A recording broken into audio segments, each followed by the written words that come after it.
আজকে আমি ধনেপাতা তুলতে এসেছি, দেখতে থাকো।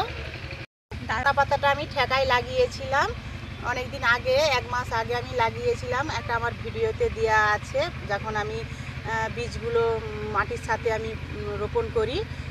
গাছগুলো কত সুন্দর হয়ে গেছে, আমি এবার খাওয়ার জন্য হয়ে গেছে, সাইজে বড়, কত সুন্দর দেখতেও ভালো লাগছে। এবার আমি এই ধনেপাতাগুলো আমি কেটে নিচ্ছি। কেটে নিলে গাছগুলো আবার পরে বড় হবে, আবার খাওয়া যাবে।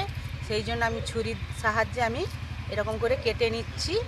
গোড়াটা থাকবে, আবার এই সবুজ সবুজ পাতা আবার কচাবে, পরে আবার খাওয়ার জন্য। আর গোড়া তুলে নিলে আর পরে খাওয়া যাবে না, সেই জন্য আমি এইভাবে কেটে নিচ্ছি। আশা করছি সবাইয়ের ভালো লাগবে। আর এরকম তোমরা বন্ধুরা যাদের জায়গা নেই, এখন ঢাকা গামলার মধ্যে, বালতির মধ্যে লাগালে খাওয়া যায়।